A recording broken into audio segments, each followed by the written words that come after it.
നമസ്കാരം. കേരളം വികസിക്കണം എന്ന് ആഗ്രഹിക്കാത്ത ഒരു മലയാളി പോലും ഉണ്ടാകില്ല.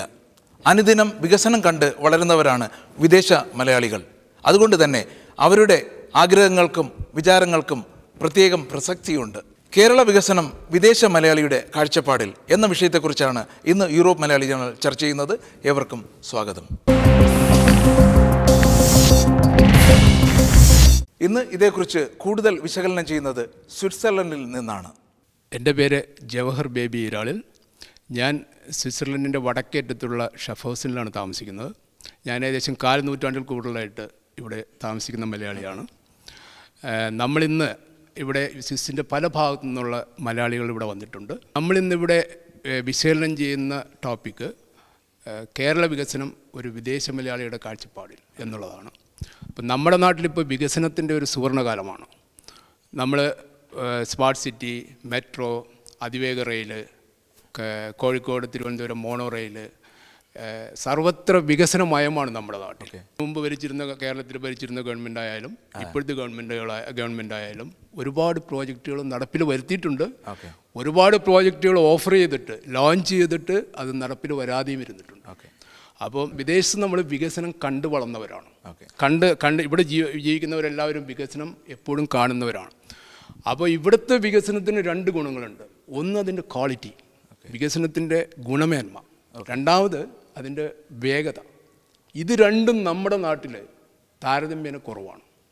ഇത് രണ്ടും ഇമ്പ്രൂവ് ചെയ്യേണ്ട ഫാക്ടേഴ്സാണ്. അതായത് വേഗതയില്ല നമ്മുടെ നാട്ടിൽ. ഒരു വർഷം കൊണ്ട് തീർക്കേണ്ട ഒരു പ്രോജക്റ്റ് 5 വർഷം കൊണ്ടും 10 വർഷം കൊണ്ടുമാണ് നമ്മുടെ നാട്ടിൽ തീരുന്നത്. ഇതിങ്ങനെ തോന്നാൻ തന്നെ കാരണം നമ്മളിപ്പോൾ വിദേശത്ത് വന്ന് ഇതൊക്കെ കാണുന്നുണ്ടല്ലേ തോന്നുന്നത് അല്ലേ? വിദേശത്ത് നമ്മൾ ദീർഘനാളായിട്ട് ജീവിക്കുകയും, അതായത് ഇപ്പോൾ ലോകത്തിലെ ഏറ്റവും വികസിത രാജ്യങ്ങളിൽ ഒന്നിലാണ് നമ്മളിവിടെ ജീവിക്കുന്നത്, സ്വിസ്സിൽ. അപ്പോൾ ഇവിടെ വികസനം എന്ന് പറഞ്ഞു കഴിഞ്ഞാൽ നമ്മുടെ നാട്ടിൽ വികസനം പല കാര്യങ്ങളിലും വന്നതിനേക്കാൾ 50-100 വർഷം മുമ്പ് ഇവിടുത്തെ റോഡുകളും ഇവിടുത്തെ മറ്റ് ബേസിക് ഇൻഫ്രാസ്ട്രക്ചർ, അടിസ്ഥാന സൗകര്യങ്ങളും വളരെയധികം വികസിക്കപ്പെട്ടിട്ടുണ്ട്. അപ്പോൾ ആ ലെവലിലേക്ക് നമ്മൾ വന്നില്ലെങ്കിലും നമുക്ക് വെള്ളം, വെളിച്ചം, നമ്മുടെ യാത്രാ സൗകര്യങ്ങൾ, അതായത് നല്ല ഒരു ലോക നിലവാരത്തിലുള്ള ഒരൊറ്റ റോഡ് കേരളത്തിലില്ല. അല്ല, അതിപ്പോൾ എല്ലാവരും പറയുന്നതാണ്. എത്രയോ വർഷമായിട്ട് വരുന്ന ഗവൺമെൻറ്റുകൾ പറയുന്നു, വിദേശ മലയാളികൾ പറയുന്നു, നാട്ടിലുള്ളവർ പറയുന്നു റോഡ് വേണമെന്ന്. മഴ വരുമ്പോൾ ഒലിച്ചു പോകുന്ന നാടാണ് നമ്മുടെ നാട്ടിലുള്ളത്. അല്ല, മഴ വരുമ്പോൾ റോഡ് ഒലിച്ചു പോവില്ല. റോഡ് ഉണ്ടാക്കേണ്ട രീതിയിൽ നല്ലോണം. അല്ല, അത് എപ്പോഴും ആ സ്ഥാനത്തിരിക്കുന്ന മന്ത്രിയോ അതിന് അധികാരപ്പെട്ട ആൾക്കാരോ പറയുന്നത് എന്ത് ചെയ്യാം, മഴ വരുന്നത് ഞങ്ങളെ കുറ്റമാണോ എന്ന് പറയുന്നത് കേൾക്കാറുണ്ട്. റോഡ് അത് ഫൗണ്ടേഷനും ഡ്രൈനേജും നല്ലതുപോലെ ചെയ്യാഞ്ഞിട്ടാണ് റോഡ് നന്നാവാത്തത്. എന്തോ ഇവിടെ സ്വിറ്റ്സർലൻഡിൽ മഴയില്ലേ? സ്വിറ്റ്സർലൻഡിൽ മഴയുണ്ട്. മഴ വരുമ്പോൾ ഡ്രൈനേജ് പോകാറുണ്ടോ? റോഡിന് ഫൗണ്ടേഷൻ നല്ലതാണ്. ഇത് രണ്ടുമില്ല. നമ്മുടെ നാട്ടിൽ ഇപ്പോൾ റോഡ് ഉണ്ടാക്കിയാൽ അതിനകത്ത് ഭൂരിഭാഗം പണവും രാഷ്ട്രീയക്കാരുടെ കയ്യിലും ഉദ്യോഗസ്ഥന്മാരുടെ കയ്യിലും പോകും. ഇവിടെ അങ്ങനെയല്ല. റോഡിന് മുടക്കണ പണം റോഡിൽ തന്നെ വരും. അല്ല, ഇതിപ്പോൾ പറയുന്നു ഭൂരിഭാഗം പണവും രാഷ്ട്രീയക്കാരുടെ കയ്യിലും ഉദ്യോഗസ്ഥന്മാരുടെ കയ്യിലും പോകുമെന്ന് പറയും. ഇത് എല്ലാവർക്കും അറിയാമല്ലേ? ഇതെല്ലാവർക്കും അറിയാം. പിന്നെ എന്തുകൊണ്ടാണ് പൂച്ചക്കാരും മണി കിട്ടും എന്നുള്ളതാണ് പ്രശ്നം. കാരണം എല്ലാവർക്കും എനിക്കും കിട്ടണം പണം എന്നുള്ളതാണ്. ഇപ്പം വൈപ്പിനിൽ ഒരു സ്റ്റേറ്റ് ഹൈവേ ഉണ്ട്. വൈപ്പിൻ എന്ന് പറഞ്ഞാൽ ഞാൻ വരുന്ന സ്ഥലം ചെറായി വൈപ്പിനാണ്. അവിടെ ഒരു സ്റ്റേറ്റ് ഹൈവേ ഉണ്ട്.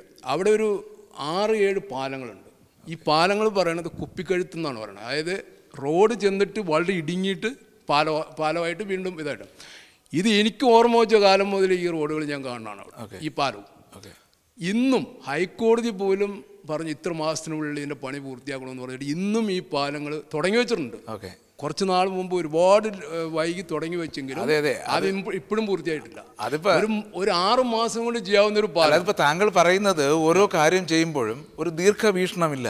അല്ല, ഒരു 10 വർഷം കഴിയുമ്പോൾ ഇതിൻ്റെ ഒരു 10 ഇരട്ടി കാറുണ്ടാവും എന്നുള്ളൊരു തോന്നലില്ലാത്തതുകൊണ്ടാണ്. പ്ലാനിങ് ഇല്ല, വേഗതയില്ല, ഗുണമേന്മയില്ല വികസനത്തിൽ. ഞാൻ താങ്കളിലേക്ക് തിരിച്ചു വരാം. വേറൊരു അഭിപ്രായം കൂടെ കേട്ടിട്ട് വരാം. വികസനം എന്നുള്ള വാക്ക് നമ്മൾ ഈ കാലഘട്ടങ്ങളിൽ വളരെയധികം ഏറ്റവും അധികം കേട്ടുകൊണ്ടിരിക്കുന്ന ഒരു വാക്കാണ് വികസനം എന്നുള്ളത്. എൻ്റെ അഭിപ്രായത്തിൽ ഒരുപക്ഷെ കേരളത്തിൽ താമസിക്കുന്ന മലയാളികളെക്കാൾ ആ വികസനം കൂടുതലായിട്ട് കാണണമെന്ന് ആഗ്രഹിക്കുകയും അതിനെക്കുറിച്ച് വളരെയധികം കൺസേൺഡ് ആയിട്ടുള്ള ഒരു സമൂഹമാണ് വിദേശങ്ങളിൽ താമസിക്കുന്ന മലയാളികൾ. എന്നാൽ വികസനം എന്ന് നമ്മൾ കേൾക്കുമ്പോഴൊക്കെ നമ്മുടെ നാട്ടിൽ അതിനോട് ചേർന്ന് വളരെയധികം വിവാദങ്ങളാണ് ഉണ്ടായിക്കൊണ്ടിരിക്കുന്നത്. അഴിമതികളാണ് കാണുന്നത്. തീർച്ചയായിട്ടും ഞാൻ മനസ്സിലാക്കുന്നു ആ വിവാദങ്ങൾ എന്തുകൊണ്ടാണ് ഇത്രയധികം ഉയർന്നു വരുന്നതെന്ന് ചോദിച്ചാൽ നമ്മുടെ നാടിൻ്റെ പശ്ചാത്തലത്തിൽ ചേരുന്ന വികസനമല്ല പലപ്പോഴും നമ്മുടെ നാട്ടിൽ ഇൻട്രൊഡ്യൂസ് ചെയ്യുന്നത്. കാരണം കേരളത്തിൻ്റെ പരിസ്ഥിതിയെ തകർത്തുകൊണ്ടുള്ളൊരു വികസനം ഒരിക്കലും നമ്മുടെ നാടിനോ നമ്മുടെ നാട്ടുകാർക്കോ ഗുണം ചെയ്യുകയില്ല. അപ്പം നമ്മുടെ പരിസ്ഥിതിയെ സംരക്ഷിച്ചുകൊണ്ട് തന്നെ നമ്മുടെ വികസനം മുൻപോട്ട് കൊണ്ടുപോകുന്നെങ്കിൽ അത് നമ്മുടെ നാടിന് വളരെയധികം പ്രയോജനമായിരിക്കും. ഈ അടുത്ത ദിവസങ്ങളിൽ വളരെയധികമായിട്ട് കേൾക്കുന്നുണ്ട് കേരളത്തിൻ്റെ പശ്ചിമഘട്ടങ്ങളിലെ ഏതാണ്ട് 2000-ഓളം കരിങ്കൽ ക്വാറികൾ പ്രവർത്തിക്കുന്നുവെന്ന്. ഒരുപക്ഷെ ഇത് കേരളത്തിൻ്റെ പരിസ്ഥിതിയെ മാത്രമല്ല ഇന്ത്യ രാജ്യത്തിൻ്റെ മൊത്തം പരിസ്ഥിതിയെ തന്നെ കാത്തു സൂക്ഷിക്കുന്നതാണ് നമ്മുടെ പശ്ചിമഘട്ടങ്ങളെ. ആ പശ്ചിമഘട്ടങ്ങളെ ഓർക്കാതെ വികസനത്തെക്കുറിച്ച് പ്ലാൻ ചെയ്യുന്നത് തീർച്ചയായിട്ടും ഇത് വെറും മനുഷ്യനെ ഒരുതരം പറ്റിക്കലുകൾ മാത്രമാണ് ഈ രാഷ്ട്രീയക്കാർ ചെയ്തുകൊണ്ടിരിക്കുന്നതാണ് എനിക്ക് മനസ്സിലാക്കാൻ കഴിയുന്നത്. ഞാനൊന്ന് ചോദിച്ചോട്ടെ, തീർച്ചയായും എന്താ ജോലി? രാഷ്ട്രീയത്തിലാണോ ജോലി? I am not in politics, but I am interested in the present politics. അല്ല, ഇത്രയും സ്വിറ്റ്സർലൻഡിൽ നിന്നിട്ട് ഒരു വനിത ഇത്രയും ആധികാരികമായിട്ട് സംസാരിക്കണമെങ്കിൽ ഒരു ചെറിയ രാഷ്ട്രീയ മനസ്സിലുണ്ട്. Of course, everybody have basically something in their hearts. But more than that, I am so much concerned about Kerala's development. Very good. ആ കൺസേണിൽ നിന്നാണ് നമ്മളുടെ ആ ഒരു ഉള്ളിലുള്ള ആ ഒരു വികാരം. കാരണം പലപ്പോഴും വികസനം എന്ന് പറയുന്നത് സമൂഹത്തിൻ്റെ വളരെയധികം അടിത്തട്ടിൽ നിന്ന് തന്നെ തുടങ്ങേണ്ടിയിരിക്കുന്നു. നമ്മുടെ നാട്ടിൽ അങ്ങനെയുള്ള സമൂഹത്തിൻ്റെ താഴെത്തട്ടിലുള്ള ആൾക്കാരെ അവഗണിച്ചുകൊണ്ടാണ് പലപ്പോഴും വികസനം പ്ലാൻ ചെയ്യുന്നത്. അതുകൊണ്ട് തന്നെ ആ വികസനം നമ്മുടെ നാട്ടിൽ പ്രവൃത്തിപരത്തിൽ കൊണ്ടുവരാൻ വളരെയധികം ബുദ്ധിമുട്ടുകളുണ്ടാകുന്നു. ഈ അടുത്ത കാലത്ത് തന്നെ കേരളത്തിൽ എമർജിംഗ് കേരള എന്നൊരു പ്രോജക്റ്റ് ഗവൺമെൻറ് ഇൻട്രൊഡ്യൂസ് ചെയ്യുകയുണ്ടായി. ഇതുപോലെ വിദേശ നിക്ഷേപകരെ കേരളത്തിലേക്ക് ആകർഷിക്കണമെങ്കിൽ തീർച്ചയായിട്ടും ഒരടിസ്ഥാന വികസനം ഒരുക്കിക്കൊണ്ട് വേണം വിദേശ നിക്ഷേപത്തിന് വേണ്ടി നമ്മുടെ നാട്ടിലേക്ക് ആളുകളെ നാം ഇൻവൈറ്റ് ചെയ്യുവാൻ. അതിൽ മുഖ്യമായിട്ടുള്ളത് നമ്മുടെ റോഡുകളാണ്. ഒരുപക്ഷെ ഇത് സ്വിറ്റ്സർലൻഡ് പോലെ അതായത് യൂറോപ്യൻ രാജ്യങ്ങളെ പോലുള്ള വികസിത രാജ്യങ്ങളിൽ താമസിക്കുന്ന ആളുകൾക്ക് വളരെയധികം വേദനാജനകമാണ് നമ്മുടെ നാടിൻ്റെ സ്ഥിതി. പലപ്പോഴും നാം ചിന്തിച്ചു പോകും നമ്മുടെ നാട് എത്ര കാലം മുൻപോട്ട് ഈ നിലയിൽ പോകും, ഒരുപക്ഷെ എത്ര നാൾ നമ്മൾ കാത്തിരിക്കേണ്ടി വരും. ഈ സ്വിറ്റ്സർലൻഡിലൊക്കെ ഉള്ളതുപോലെ അത്രയും ഇല്ലെങ്കിലും ഏറെക്കുറെ അതുപോലെ നിലവാരമുള്ള റോഡുകൾ ഉണ്ടാകുവാൻ. അതുപോലെ ഇന്ന് നമ്മുടെ നാട് ഫേസ് ചെയ്യുന്ന വളരെ ഇമ്പോർട്ടൻ്റ് ആയുള്ളൊരു പ്രശ്നമാണ് മാലിന്യ സംസ്കരണം. മോഡേൺ ടെക്നോളജി ഉപയോഗിച്ചുകൊണ്ടുള്ള തീർച്ചയായിട്ടും ഈ രണ്ട് കാര്യങ്ങളും വളരെ ഇമ്പോർട്ടൻ്റ് ആയിട്ടുള്ള കാര്യങ്ങളാണ്. മാലിന്യ സംസ്കരണം അവിടെ ഉണ്ടായേ പറ്റത്തുള്ളൂ. അത് ഇതെല്ലാം ബേസിക് ആയിട്ടുള്ള കാര്യങ്ങളാണ്. തീർച്ചയായിട്ടും റോഡും മാലിന്യ സംസ്കരണവും ചെയ്താൽ തന്നെ ഒരു വികസനത്തിനുള്ള ഒരു വഴി നമ്മൾ ഒരുക്കി എന്ന് പറയാൻ പറ്റും, ഇല്ലേ? എനിക്ക് തോന്നുന്നു ഒരുപാട് കാര്യങ്ങൾ പറയാനുണ്ടാവുമെന്ന് വിചാരിക്കുന്നു. ഞാൻ ഏതായാലും തിരിച്ചു വരാം കേട്ടോ. Okay, thank you. ഈ വികസനത്തെക്കുറിച്ച് എൻ്റെ കാഴ്ചപ്പാട് നമ്മുടെ നാട്ടിലിപ്പോൾ എന്താണ് നടക്കുന്നത് ചോദിച്ചാൽ, കഴിഞ്ഞ ഒരു 50 വർഷം ഒക്കെ ആയിട്ട് നമ്മൾ അനുഭവിക്കുന്നതാണ് അല്ലെങ്കിൽ കേൾക്കുന്നതാണ്. എന്ത് പുതിയ പദ്ധതികൾ വന്നാലും അതിനെ എതിർക്കാനായിട്ട് കുറേ ആൾക്കാർ നമ്മുടെ നാട്ടിലുണ്ട്. അതെല്ലാ വിഭാഗത്തിൽപ്പെട്ടവരുണ്ട്. അത് രാഷ്ട്രീയത്തിലുണ്ട്, സാംസ്കാരിക തലത്തിലുണ്ട്, മറ്റ് ബിസിനസ് തലത്തിലുമുണ്ട്. അതിൽ പല താല്പര്യങ്ങളുണ്ട്, ഓരോരുത്തർക്കും അവരുടേതായിട്ടുള്ള താല്പര്യങ്ങളുമുണ്ട്.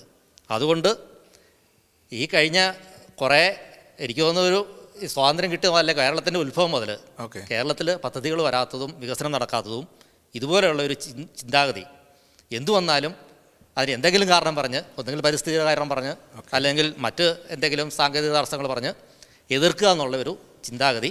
ഒരുപക്ഷെ ഇപ്പോഴത്തെ സാഹചര്യം വെച്ച് നോക്കുകയാണെങ്കിൽ, നമ്മുടെ നാട്ടിലെ ഇപ്പോഴത്തെ രാഷ്ട്രീയ സാഹചര്യവും മറ്റ് മാറി മാറി വരുന്ന സർക്കാരുകളുടെ വെച്ച് നോക്കുകയാണെങ്കിൽ എതിർക്കാൻ ഒരാളില്ല എന്നൊരവസ്ഥയെക്കുറിച്ചൊന്നും ചിന്തിക്കാൻ പറ്റുമോ? അല്ല, എതിർപ്പ് വേണം, പക്ഷെ അത് കാരണം ഉണ്ടാകണം. അത് എന്തെങ്കിലും ബേസ് വേണം. പക്ഷെ ആ എതിർപ്പിനേക്കാൾ ഉപരി അതിൽ കേരളത്തിന് മൊത്തം ഒരു പ്രയോജനം കിട്ടുന്ന ഒരു പദ്ധതിയാണെങ്കിൽ മറ്റ് താല്പര്യങ്ങൾ നമ്മൾ വേണ്ടത്. അതിപ്പോൾ ആരൊരു കാര്യം കൊണ്ടുവന്നാലും, ഒരു രാഷ്ട്രീയ കക്ഷി ഒരു വികസന കാര്യം കൊണ്ടുവന്നാലും അത് വളരെ സസ്പീഷ്യസ് ആയിട്ടാണ് മറ്റുള്ളവരെല്ലാവരും കാണുന്നത്. ഇതിലെന്തെങ്കിലും തട്ടിപ്പ് ഉണ്ടോ എന്ന് ഒരു സ്വാഭാവികമായിട്ടും തോന്നാറുണ്ട്. ഈ അഴിമതിയേക്കാൾ ഉപരി വേറെ പല കാരണങ്ങളും അതിനകത്ത് വരുന്നുണ്ട്. പാരിസ്ഥിതിക പ്രശ്നങ്ങൾ, അല്ലെങ്കിൽ മറ്റേ സ്ഥലത്തിൻ്റെ ഏറ്റെടുക്കുന്നതിനുള്ള പ്രശ്നം, അങ്ങനെ പല എതിർപ്പുകളും വരികയും ഈ കൊണ്ടുവരുന്ന ഗവൺമെൻറ്റുകൾ ആ എതിർപ്പുകൾക്ക് മുന്നിൽ തലകുനിക്കുകയും ഈ പദ്ധതികൾ നീണ്ടു പോവുകയും ചെയ്യും. അപ്പം അതുകൊണ്ട് വരുന്നത് എന്താണെന്ന് ചോദിച്ചു കഴിഞ്ഞാൽ, വമ്പൻ പദ്ധതികൾ, സ്വപ്ന പദ്ധതികൾ പ്രഖ്യാപിക്കുന്നു. ഈ പ്രഖ്യാപിക്കുന്നവർക്ക് തന്നെ അറിയാം ഇത് നടക്കുകയാണെന്ന്. എന്നിട്ട് അതിങ്ങനെ എഴിഞ്ഞ് പോവുകയും അവിടെയും ഇവിടെയായിട്ട് കുറേ ശിലാഫലകങ്ങളും അതുമൊക്കെ ആയിട്ട് നടക്കുകയും അതിൻ്റെ പേര് കുറേ അഴിമതി ആരോപണങ്ങളും അറ്റുപതായിട്ട് ഇങ്ങനെ മുന്നോട്ട് പോകുന്നു. വേറെ നടക്കുന്നില്ല. ഇതിപ്പോൾ ആരും എതിർത്തില്ലായിരുന്നെങ്കിൽ മൂന്നാർ മുഴുവനും കെട്ടിടങ്ങളായന. മൂന്നാർ എന്ന് പറയുന്നത് അവിടെയും വികസനം വേണം. ഓക്കെ, ഒരു സൈഡിൽ മറ്റേ വികസനം എന്ന് പറയുന്നത് അവിടെ ടൂറിസം വികസിക്കണം, മറ്റ് പദ്ധതികൾ വരണം, ഇതൊക്കെ ചെയ്യണം. പക്ഷേ അതിനും നമുക്ക് ഗവൺമെൻറ് കൊണ്ടുവരുന്നവർ അതിൻ്റേതായിട്ടുള്ള ലിമിറ്റുകളും കൊണ്ടുവരണം. അപ്പോൾ താങ്കൾ പറയുന്നത് വികസനം വന്നാൽ നമ്മൾ കണ്ണുമടച്ച് അങ്ങോട്ട് സപ്പോർട്ട് ചെയ്യണമെന്നാണ്. ഞാനതല്ല പറഞ്ഞത്. എന്തുകൊണ്ട് നമ്മുടെ നാട്ടിൽ വികസനം വരുന്നില്ല? മറ്റ് സംസ്ഥാനങ്ങൾ വികസനം വരുന്നു, മറ്റ് സംസ്ഥാനങ്ങൾ ഹൈവേകൾ ഉണ്ടാകുന്നു, പുതിയ മറ്റേ പ്രോജക്റ്റുകൾ വരുന്നു, ഇതെല്ലാം വരുന്നു. അവിടെയൊന്നും നമ്മുടെ നാട്ടിലെ പോലെ അഗ്രസീവായിട്ട് ആൾക്കാർ ബന്ദ് നടത്തുകയും ഹർത്താൽ നടത്തുകയും അല്ലെങ്കിൽ ഇതിനു വേണ്ടിയിട്ട് ഓരോ പ്രോജക്റ്റുകൾക്ക് വേണ്ടിയിട്ടും ഈ എതിരെ ഇപ്പം ഈ മാലിന്യ സംസ്കാരം അതെല്ലാവരും പറയുന്നുണ്ട്, വേണം വേണം വേണം എല്ലാവരും പറയും. പക്ഷേ അത് നമ്മുടെ നാട്ടിൽ വന്നു കഴിഞ്ഞ് കഴിഞ്ഞാൽ അതിനെതിരെ ശബ്ദമുയർത്തിക്കൊണ്ട് ആ നാട്ടുകാരെ ജനങ്ങളെല്ലാം കൂടെ ഒന്നിച്ചിറങ്ങുകയാണ്. പിന്നെ എങ്ങനെ അവിടെ ഒരു മാലിന്യ സംസ്കാര പ്ലാന്റ് കൊണ്ടുവരും? മാലിന്യം സംസ്കരിക്കണം എന്ന് പറഞ്ഞാൽ അതിനൊരു സിസ്റ്റമാറ്റിക് ആയിട്ടൊരു ഒരു നിയമമുണ്ട്. ഒരു സ്ഥലത്ത് വാരി കൂട്ടിയിട്ടിരിക്കുന്നു, അതിൻ്റെ അടുത്തുള്ള ആൾക്കാർ പറയുന്നത് ഇത് സംസ്കരിക്കുന്നില്ല എന്ന് തോന്നുമ്പോഴാണല്ലോ ഈ പ്രശ്നം ഉണ്ടാകുന്നത്. കൂട്ടിയിടുന്നതല്ലല്ലോ. ഇപ്പൊ സ്വിറ്റ്സർലൻഡിൽ എവിടെയെങ്കിലും മാലിന്യ പ്രശ്നം കാണുന്നുണ്ട്? ഇവിടെ ഇത്രയും ആൾക്കാർ ഇവിടെ തൊട്ടടുത്ത് തന്നെ ഈ ഗവൺമെന്റിൽ തന്നെ ഇവിടെ താമസിക്കുന്നവിടെ തന്നെ വലിയ 2 മാലിന്യ സംസ്കരിക്കുന്ന പ്ലാന്റുകളുണ്ട്. ഇവിടെ ആർക്കും ഒരു പ്രശ്നമില്ല. അല്ല, നമ്മുടെ നാട്ടിൽ പ്ലാന്റ് തുടങ്ങി ഏതെങ്കിലും വർക്ക് ചെയ്യുന്നുണ്ടോ? ഇപ്പം ഉദാഹരണത്തിന് പറയുന്നത് ഇപ്പം ഞാൻ പറഞ്ഞ വിളപ്പിൽശാല ഞാൻ മനസ്സിലാക്കിയത് അത് ആ തുടക്കത്തിൽ വളരെ നന്നായിട്ട് പൊക്കൊണ്ടിരുന്നൊരു പ്രസ്ഥാനമായിരുന്നു. അത് സ്വകാര്യ കമ്പനിയാണ് നടത്തിക്കൊണ്ടിരുന്നത്. അതിൽ ഈ പറയുന്ന ഉദ്യോഗസ്ഥന്മാരും രാഷ്ട്രീയക്കാരും അതിൽ നിന്ന് കൈയിട്ട് വരാനായിട്ടും അവരെ പിന്തിരിപ്പിക്കാനും ശ്രമിക്കുന്നത് അങ്ങനെയുള്ള പ്രശ്നങ്ങളുണ്ടായാണ് അതൊരു ജനകീയ സമരമായി മാറി. അത് പൂട്ടി ഇപ്പം മാലിന്യം ഒരു തരത്തിലും സംസ്കരിക്കാൻ പാടാതെ ഇപ്പം അത് വളരെ നിർജ്ജീവമായ അവസ്ഥയിലേക്ക് വന്നിരിക്കുന്നത്. അല്ല, ഇപ്പം സർക്കാർ പുതിയൊരു പ്ലാൻ കൊണ്ടുവന്നിട്ടുണ്ട്. മാലിന്യങ്ങൾ അവരെ വീട്ടിൽ തന്നെ സംസ്കരിക്കുകയാണ്. ഇത് സർക്കാർ പറയേണ്ട കാര്യമൊന്നുമില്ല. വേറെ ചോയ്സ് ഇല്ലെങ്കിൽ വീട്ടുകാർ അവിടെ തന്നെ ചെയ്തോളും, ഇല്ലേ? അതെ. സൗകര്യങ്ങൾ കൊടുക്കണം. അല്ല, താങ്കൾ ഇപ്പോൾ പറഞ്ഞു വരുന്നത് അവിടെ വികസനം നടക്കുമോ ഇല്ലയോ? ഒരു പ്രതീക്ഷയില്ല. Okay, thank you. സുനിൽ പറഞ്ഞ ചില കാര്യങ്ങളോടൊക്കെ യോജിപ്പുണ്ട്. പക്ഷേ ഞാൻ കാണുന്ന ഒരു കാഴ്ചപ്പാടെന്ന് പറയുന്നത് നമ്മളിപ്പോൾ മലയാളിയെക്കുറിച്ച് പറയുകയാണെങ്കിൽ എനിക്ക് ഏറ്റവും ഇഷ്ടപ്പെട്ട ആൾക്കാരാണ് മലയാളികൾ. കാരണം എന്താ വെച്ചാൽ എൻ്റെ ഒരു വിലയിരുത്തലിൽ ഏറ്റവും കഴിവുള്ളതും ബുദ്ധിയുള്ള ആൾക്കാരാണ് മലയാളികൾ. ബുദ്ധി കൂടിപ്പോയെന്ന് വിചാരിക്കുന്നു. ബുദ്ധി കൂടിപ്പോയോ എന്നുള്ളൊരു പ്രശ്നം ഉണ്ട് എന്നുള്ളതാണ്. എല്ലാവരും ബുദ്ധിമാന്മാരാണ്, എല്ലാവരും ബുദ്ധിമാന്മാരാണെന്നുള്ള ഒരു ചിന്തയും ഓരോരുത്തർക്കുണ്ട്. ഇപ്പം നമ്മുടെ നാട്ടിലെ കാര്യം പറയുകയാണെന്നുണ്ടെങ്കിൽ നമുക്ക് വികസനത്തിന് എൻ്റെ കാഴ്ചപ്പാട്ടിൽ ഏറ്റവും തടസ്സമായിട്ട് നിൽക്കുന്നത് ഡിസിപ്ലിൻ ഇല്ലാത്തൊരു അവസ്ഥയാണ്. അതായത് ഡിസിപ്ലിൻ എന്നൊന്നില്ല. ആർക്കും ആരെയും പേടിയില്ല, ആർക്കും എന്തു വേണമെങ്കിലും ആവാം എന്നുള്ളതാണ് നമ്മുടെ നാട്ടിലത്തെ അവസ്ഥ. ഇപ്പം നമ്മൾ കേരളം വിട്ട് അങ്ങോട്ട് പോയി കഴിഞ്ഞാൽ ഇപ്പോൾ ബാംഗ്ലൂരായാലും കർണാടക സ്റ്റേറ്റ് ആയാലും അങ്ങനെ തമിഴ്നാടായാലും അവിടെ ഒത്തിരി വളരെ നല്ല കാര്യങ്ങൾ നടക്കുന്നുണ്ട്. ഇപ്പോൾ റോഡുകൾ തന്നെയാണെങ്കിലും ഫോർ എക്സാമ്പിൾ അവിടെയൊക്കെ അഴിമതി ഉണ്ടെന്നാണ് കേൾക്കുന്നത്. എങ്കിലും ഇതെന്ന് വെച്ചാൽ ഇതിൻ്റെ ബേസിക് പ്രോബ്ലം എന്ന് പറയുന്നത് ജനങ്ങളുടെ ആറ്റിറ്റ്യൂഡ് മാറണം. ഇപ്പോൾ ഇവിടെ വിദേശത്ത് പോകുന്ന മലയാളികൾ ഇപ്പോൾ ഇവിടെ ആയാലും അല്ലെങ്കിൽ വേറെ ഏത് രാജ്യത്തായാലും വളരെ ഭംഗിയായിട്ട് ജോലി ചെയ്യുന്നു, യാതൊരു പ്രശ്നവുമില്ല, എല്ലാവരും വളരെ മര്യാദക്കാരാണ്. നമ്മുടെ നാട്ടിലായിരിക്കുമ്പോൾ നമുക്ക് എന്താടാന്ന് ചോദിച്ചാൽ ഏതടാ അല്ലെങ്കിൽ ഇപ്പോൾ പ്രശ്നം എന്നറിയോ, കേരളത്തിന് പുറത്ത് പോകണ മലയാളികളെല്ലാം പറയുന്നത് കേരളം നന്നാവണം, അവിടെ നിന്നോണ്ട് പറയത്തില്ല അല്ലേ? അതെ അതെ അതെ. അല്ല, നിൽക്കുമ്പോൾ പറയത്തില്ല. അപ്പോൾ ഞാൻ പറഞ്ഞു വരുന്നത് വെച്ചാൽ നമുക്ക് ബേസിക്കായിട്ട് മലയാളിയുടെ നമ്മളെ കടങ്ങുന്ന മലയാളികളുടെ ആറ്റിറ്റ്യൂഡിൽ ചേഞ്ച് വരണം. കാരണം വിദ്യാഭ്യാസം എല്ലാവർക്കും ഉണ്ട്. ഏറ്റവും കൂടുതൽ വിദ്യാഭ്യാസം കൂടിയ സംസ്ഥാനമാണെന്ന് പറയുന്നു. പക്ഷേ അത് കൂടിയതും ഒരു പ്രശ്നമാണ്. കാരണം ആർക്കും കീഴടങ്ങി അല്ലെങ്കിൽ ഒരു താഴ്മയോടുകൂടി ഒരു എളിമയോട് കൂടിയിട്ട് ഇപ്പോൾ ഉയർന്ന ഒരു ഉദ്യോഗസ്ഥന്മാർ അല്ലെങ്കിൽ ആരെങ്കിലും പറയുന്നതൊക്കെ ഒരു വിനയത്തോട് കൂടിയിട്ട് സ്വീകരിക്കാൻ, അയ്യോ ഞാനത് അനുസരിച്ച് ഞാൻ മോശക്കാരനായല്ലോ എന്നുള്ളൊരു ചിന്താഗതി ഓരോ മലയാളിക്കും ഉണ്ട്. അപ്പോൾ ആ ഒരു കാര്യത്തിൽ ചേഞ്ച് വന്നാൽ തന്നെ നമുക്ക് വികസനം വളരെയധികം വേഗത്തിൽ സാധ്യമാകുന്നതാണ് എൻ്റെ അഭിപ്രായം. താങ്കൾ പറഞ്ഞു വരുന്നത് എല്ലാം നമ്മൾ ചെയ്യുന്നതിൽ ഒരു ഡിസിപ്ലിൻ ഉണ്ടെങ്കിൽ കാര്യങ്ങൾ ഭംഗിയായി നടക്കുമെന്ന്. Of course. Thank you. എൻ്റെ പേര് ഷൈനി, ഈരാളിൽ. വികസനം എന്ന് പറയുമ്പോൾ നമ്മൾ ഏറ്റവും അടിസ്ഥാനമായിട്ട് മാലിന്യം, റോഡുകളൊക്കെ ചർച്ച ചെയ്തു. എന്നാലും അതിൻ്റെ കൂടെ വളരെ ചെറിയ ചെറിയ നിസ്സാര കാര്യങ്ങളുണ്ട്, നമ്മൾ മറന്നു പോകുന്ന ചെറിയ കാര്യങ്ങൾ. അതിലൊന്നാണ് നമ്മുടെ നാട്ടിൽ ദൈവം കനിഞ്ഞ് തന്നിരിക്കുന്ന മഴ. ഈ മഴക്കാലം കഴിഞ്ഞാൽ അപ്പം തുടങ്ങും പവർ കട്ട്, ലോഡ് ഷെഡിങ്, കറണ്ടില്ല. എന്നാൽ ഈ നാട്ടിൽ നമ്മുടെ നാട്ടിൻ്റെ പകുതി പോലും മഴയില്ല. എന്നാലോ ഇവിടെ ഒരിക്കലും നമുക്ക് കറണ്ട് കട്ടില്ല. നമ്മുടെ നാട്ടിലെ ഈ മഴവെള്ളമൊക്കെ വേണ്ട രീതിയിൽ സംഭരിക്കാതെ കറണ്ട് കട്ട്, അത് കഴിഞ്ഞ ഉടനെ തന്നെ കറണ്ട് കട്ട്, ഇത് ഒരു വലിയ പ്രശ്നം തന്നെയായിട്ടാണ് ഞാൻ കാണുന്നത്. അല്ല, ഇവിടെ ഒരുപക്ഷെ മഴയെന്ന് മാത്രമായിരിക്കത്തില്ല ഇലക്ട്രിസിറ്റി ഉണ്ടാക്കുന്ന ന്യൂക്ലിയർ പ്ലാന്റുകൾ ഉണ്ടാവാം. മഴക്കാലത്ത് എല്ലായിടത്തും വെള്ളപ്പൊക്കമാണ്. റോഡൊക്കെ വെള്ളമാണ്, മുഴുവൻ വെള്ളമാണ്, നമുക്ക് നടക്കാൻ പറ്റില്ല. ഓക്കെ, അപ്പോൾ ഇതും നേരത്തെ പറഞ്ഞതുമായിട്ട് കുറേ കാര്യങ്ങൾ ഒരുമിച്ച് വായിക്കാൻ കഴിയും. കാരണം വെച്ചാൽ ഡിസിപ്ലിനായിട്ട് കാര്യങ്ങൾ ചെയ്യുന്നില്ല, അതുകൊണ്ടായിരിക്കും അല്ലേ?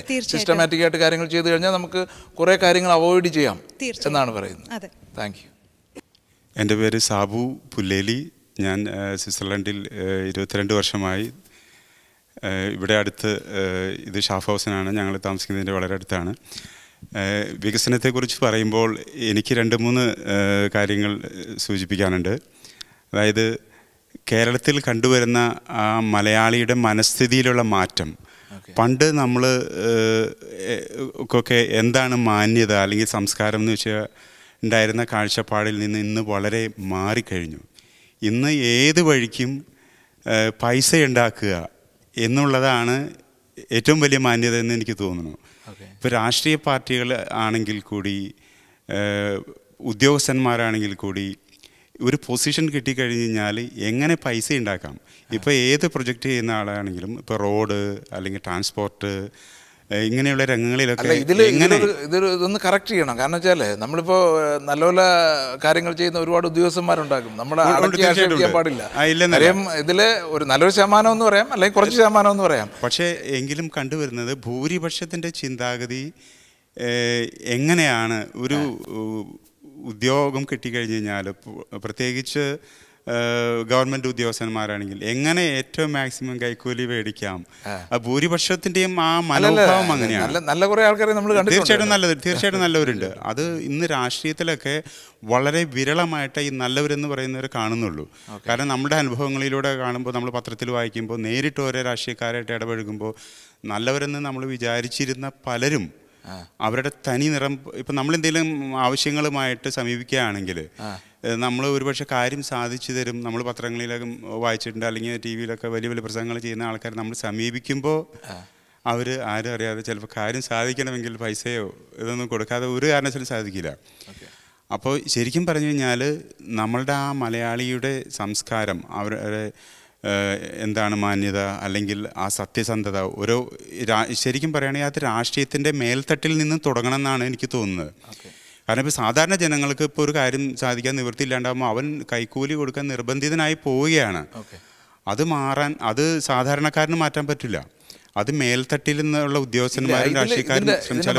യൂറോപ്പ് മലയാളി ജേണൽ എന്ന് പറയുന്ന യൂറോപ്പിലെ മലയാളികളുടെ കാര്യങ്ങൾ ചർച്ച ചെയ്യുന്ന ഒരു വേദിയാണ്.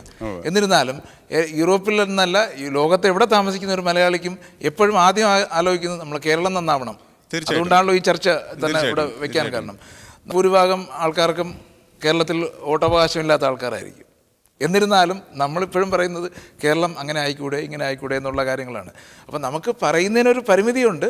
പക്ഷേ നമ്മൾ ഈ ഇവിടെ വിദേശത്ത് വന്നിട്ട് വിദേശത്ത് കൃത്യമായ കാര്യങ്ങൾ നടക്കുന്നത് കൊണ്ടാണ് നമ്മൾ കുറച്ചെങ്കിലും എന്തെങ്കിലും ചേഞ്ചസ് വരുത്താൻ പറ്റുമോ എന്നുള്ള ഉദ്ദേശിച്ചായിരിക്കുമല്ലോ ഇത് എല്ലാം പറയുന്നത്. അതുപോലെ തന്നെ ഇപ്പോൾ രാഷ്ട്രീയ പാർട്ടികളാണെങ്കിൽ മറ്റ് രാഷ്ട്രീയ പാർട്ടികളിൽ പെട്ട ആൾക്കാരാണെങ്കിൽ, ഇപ്പോൾ ഭരണത്തിലിരിക്കുന്നവർ നല്ല കാര്യങ്ങൾ ചെയ്യുമ്പോൾ ഓപ്പോസിഷനിലിരിക്കുന്നവർ ആ നല്ല കാര്യം ചെയ്യുന്നത് അത് നല്ലതെന്ന് പറയാനുള്ള സത്യസന്ധത കാണിക്കണം. അത് യൂറോപ്യൻ രാജ്യങ്ങളിൽ തീർച്ചയായിട്ടും കാണുന്നുണ്ട്. ഇപ്പം ഇവിടെ സ്വിറ്റ്സർലൻഡിൽ പ്രത്യേകിച്ചും വേറൊരു രീതിയാണ്. ഇപ്പോൾ ഡെമോക്രസി എന്ന് പറയുമ്പോൾ നമ്മുടെ നാട്ടിലെ പോലെയുള്ള ഇൻഡയറക്റ്റ് ഡെമോക്രസി അല്ല, ഇവിടെ ഡയറക്റ്റ് ഡെമോക്രസിയാണ്. അപ്പോൾ നാട്ടിലുള്ള ഒരു പ്രശ്നം എന്ന് പറഞ്ഞു കഴിഞ്ഞാൽ എത്രയോ സീറ്റുകൾ കിട്ടി ജയിച്ച പാർട്ടിയാണെങ്കിൽ പോലും ഒരുപക്ഷെ നീർക്കോലി പാർട്ടികളുമായിട്ട് അലയൻസ് ഉണ്ടാക്കി ഏതെങ്കിലും ഒരു വിഭാഗം, ഒരു ഫ്രണ്ട് ഭരണത്തിൽ കയറുകയാണെങ്കിൽ വളരെ ഭൂരിപക്ഷമുള്ള പാർട്ടികൾ ഓപ്പോസിഷനിൽ ഇരിക്കേണ്ടി വരുന്നു. തീർച്ചയായിട്ടും അങ്ങനെ ഒരു പ്രശ്നമുണ്ട്. പക്ഷേ ഇവിടെ അങ്ങനെയല്ല. ഇവിടെ ഒരു ഭൂരിപക്ഷത്തിൽ ഒരു നിശ്ചിത ശതമാനം സീറ്റുകൾ കിട്ടുന്ന പാർട്ടികളൊക്കെ ഭരണത്തിലേറുകയാണ്. അപ്പോൾ അവർക്കൊക്കെ അവരുടേതായിട്ടുള്ള കാര്യങ്ങൾ ചെയ്യാൻ വകുപ്പുകളുണ്ട്. അപ്പോൾ ഭൂരിപക്ഷം ജനങ്ങളെ റെപ്രസെൻ്റ് ചെയ്യുന്ന പാർട്ടീസ് ഒരിക്കലും പുറത്ത് നിന്ന് നിൽക്കേണ്ട ആവശ്യം വരുന്നില്ല.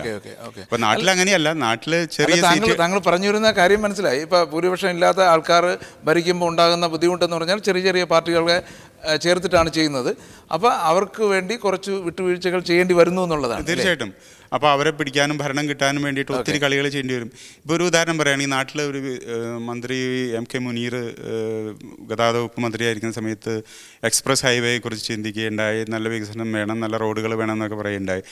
പക്ഷെ അന്ന് ഓപ്പോസിഷനിലിരുന്ന പാർട്ടി പറഞ്ഞതെന്ന് വെച്ച് കഴിഞ്ഞാൽ, എക്സ്പ്രസ് ഹൈവേ വന്നു കഴിഞ്ഞാൽ കേരളത്തെ രണ്ടായി കീറി മുറിക്കുന്നത്. കേരളത്തിൽ ഇന്ന് റോഡുകളില്ലേ, അപ്പോൾ കേരളം മുഴുവൻ മുറിഞ്ഞെടുക്കുകയാണോ? ഒരു ഉദാഹരണം പറയണത്, അപ്പോൾ സ്വിറ്റ്സർലൻഡിന് എത്രയായിട്ട് കീറി മുറിച്ചിട്ടുണ്ടാവണം?